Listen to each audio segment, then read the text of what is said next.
இயேசு உங்களை நேசிக்கிறார். பிரியமானவர்களே, இந்த நாளில் ஆண்டவர் நம்மளோடு பேசக்கூடிய வேதத்திலிருந்து ஒரு 3 வசனங்களை கூட வாசித்து ஆண்டவர் நமக்கு கற்றுக் கொடுக்கக்கூடிய, நாம் கடைபிடிக்கக்கூடிய, நாம் செய்யக்கூடாத காரியங்களை ஆண்டவர் நம்மளோடு இடைபடுவாராக. அது எரேமியா தீர்க்கதரிசியின் புஸ்தகம் 39வது அதிகாரம் 11வது வசனம், 12வது வசனம், 13வது வசனம் இப்படியாக சொல்லுகிறது. ஆனாலும் எரேமியாவை குறித்து பாபிலோன் ராஜாவாகிய நேபுகாத்நேச்சார் காவ சேனாதிபதியாக நேபுசரானை நோக்கி, நீ அவனை அழைப்பித்து அவனுக்கு ஒரு பொல்லாப்பும் செய்யாமல் அவனை பத்திரமாய் பார்த்து அவன் உன்னோடே சொல்லுகிறபடியெல்லாம் அவனை நடத்து என்று கட்டளை கொடுத்தான். அப்படியே காவ சேனாதிபதியாகிய நேபுசராசானும் நேபுசஸ்பான், ரப்சாரிஸ், நெர்கல் சரேத்சா, ரப்மாக் என்பவர்களும் பாபிலோன் ராஜாவின் எல்லா பிரபுக்களும் எரேமியாவை காவசாலை குற்றத்திலிருந்து வரவழைத்து அவனை வெளியே வீட்டுக்கு அழைத்து கொண்டு போகும்படிக்கு அவனை சாப்பானுடைய குமாரனாகிய ஆகிகாமின் மகனான கெதலியாவின் இடத்தில் ஒப்புக் கொடுத்தார்கள். அப்படி அவன் ஜனங்களுக்குள்ளே தங்கியிருந்தான். பிரியமானவர்களே, தீர்க்க தரிசனங்கள் உரைத்த பொழுது ராஜாக்களுக்கு, ஆண்டவருடைய பிள்ளைகளாகிய ராஜாக்களுக்கு, இஸ்ரவேலுடைய யூத ராஜாக்களுக்கு அது அவர்களுக்கு கசப்பாய் தோன்றினது. நீ இப்படியெல்லாம் செஞ்சனா உன்னுடைய பிராணன் உனக்கு தப்பிதும், உன் பிராணன் உனக்கு கொள்ளை போற கிடைக்கும். அப்படிலாம் இந்த எரேமியா தீர்க்கதரிசி இஸ்ரவேல் ஜனங்களுக்கு வரப்போகிற, கர்த்தருடைய பிள்ளைகளுக்கு வரக்கூடிய ஆபத்துகளை குறித்து முன்பதாகவே அவர் சொல்லுகிறது நாம் பார்க்க முடிகிறது. அதற்கெல்லாம் செவி கொடுக்காதபடிக்கு அவருடைய வார்த்தைகளை அவர் சிறைச்சாலையிலிருந்து எழுதி கொடுத்து அனுப்பின அந்த கடிதங்களை எல்லாம் என்ன செஞ்சிட்டாருன்னு சொன்னால் நெருப்புல போட்டு சுட்டரித்து விட்டார்கள். ஆனாலும் மீண்டும் மீண்டுமா அவர் இப்படி நடக்க போகுது அப்படின்ற ஒரு காரியத்தை சொல்லியும் அவர்கள் செவிகள் கேட்காதபடிக்கு அவரை தூக்கி சிறையில போட்டுவிட்டு அவருக்கு தண்டனை கொடுத்து விட்டு அவர்கள் கடந்து சென்று விட்டார்கள். தீர்க்கதரிசி சொன்னது போலவே எதிர்நாட்டுக்காரர்கள் படையெடுத்து வந்தார்கள். பாபிலோன் கைப்பற்றப்பட்டது. பாபிலோன் அரசனால் எல்லாரும் கைப்பற்றப்பட்டு சிறைச்சாலைக்கு கொண்டு போகப்பட்டார்கள். ஆனா எரேமியாவை மாத்திரம் பாருங்க, கடைசியில அந்த ராஜா, புறஜாதியான ராஜா சொல்லுகிறதை பாருங்க. அவர் சொல்லுகிற வார்த்தையின்படியே நீ நடந்து கொள், அவரை வெளியே அழைத்து கொண்டு வா, அவருக்கு என்னெல்லாம் வேணுமோ அதை செய்து கொடு, அவர் என்னென்ன சொல்லுகிறாரோ அதன்படி செய் என்று ஒரு புற நாட்டுடைய ராஜா தீர்க்கதரிசியுடைய வார்த்தைகளுக்கு படி நீ நடந்து கொள் என்று சொல்லி அங்க பாபிலோன் மாகாணத்தினுடைய பிரபுகளுக்கு ஒரு கட்டளை கொடுக்கிறதை நாம் பார்க்க முடிகிறது. பிரியமானவர்களே, தன்னுடைய சொந்த ஜனங்கள் காது கேட்காதபடிக்கு இருக்கிறார்கள். அது நிமித்தம் அவர்கள் தண்டனைகளை அனுபவித்துக் கொண்டிருக்கிறார்கள். ஆனால் வெளியிலிருந்து வரக்கூடிய கைப்பற்றப்பட்ட ஒரு ராஜா சொல்லுகிறார், அவருடைய வார்த்தைக்கு செவி கொடுத்து நடந்து கொள்ளுங்க, அவர் என்னென்ன சொல்லுகிறாரோ அதன்படி நீ செய்யுங்க அப்படின்னு சொல்லி அவருடைய பிரபுகளுக்கு கட்டளையிடுகிறதை நாம் பார்க்க முடிகிறது.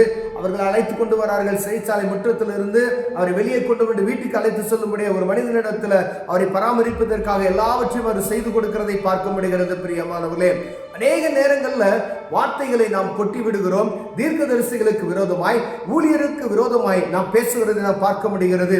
துணிச்சலாய் நாம் கூசாம ஏதாவது ஒரு ஊழியக்காரரை குறித்து குற்றம் பேசுவது என்றால் நமக்கு எளிமையாய் மாறிவிட்டது. ஒரு ஊழியக்காரரை பற்றி, ஒரு தீர்க்கதரிசியை பற்றி நமக்கு தெரியாத பட்சத்தில் அவரை பேசாமல் இருப்பது நல்லது.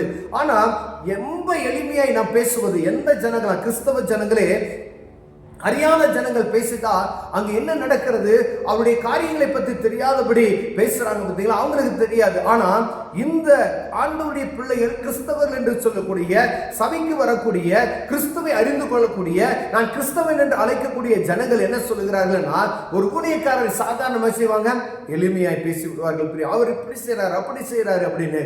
ஒரு ஊழியத்தை நடத்துவதற்கு அவர்கள் பரிசுத்தவான்கள் படுகிற பிரயாசங்கள் என்ன என்பது ஒரு நாள் நாம் அனுபவித்து பார்த்தால் மாத்திரமே தெரிய முடியும். தேவ சமூகத்தில் உட்கார்ந்திருந்த அவர்கள் வார்த்தைகளை பெற்றுக்கொண்டு நமக்கு வார்த்தைகளை அறிவிக்கிறார்கள். பிரியமானவர்களே, இதே போலதான் நடந்தது எரேமியா தீர்க்கதரிசிக்கு. அதே போலதான் இந்நாட்களும் நடந்து கொண்டு இருக்கிறது. ஆலயங்களில் கடினமான வார்த்தைகள் வந்தால் அவர்கள் அழைக்காதவர்கள் என்று சொல்லப்படுகிறார்கள். அவர்களுக்கு என்ன செய்வாங்க, திருப்பி அவர்களை பேச விடக்கூடாது.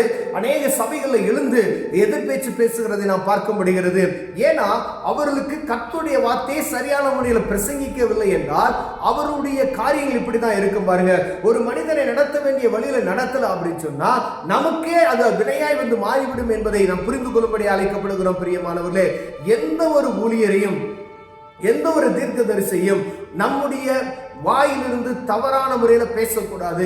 அவர் இப்படி செஞ்சுட்டார், யாரோ சொன்னாங்கன்னு சொல்லிட்டு அதை காதுல வாங்கிட்டு நம்ம பாட்டுக்கு ஒன்னு காது மூக்கு வச்சு பேசுவது தவறான காரியம். இங்கு ஆண்டவருடைய பிள்ளைகளுக்கு புறஜாதி ராஜாவாகிய பாபிலோன் ராஜாவுடைய பிரபுக்கள் பணிவிடை செய்கிறது நாம் பார்க்க முடிகிறது. பிரியமானவர்களே, ஆண்டவருடைய வார்த்தைக்கு செவி கொடுக்கிறதுக்கு நமக்கு என்ன செய்யல, மனமற்றவர்களாய் காணப்பட்டோம். கடந்த நாட்கள்ல செவி இருந்து கேட்கல, கண்ணு இருந்து நீங்க பார்க்கல அப்படின்னு சொல்லுகிற, இருதயத்தில் நீங்க உணராமல் இருக்கிறீங்களே என்று சொல்லி ஆண்டவர் பேசினார்.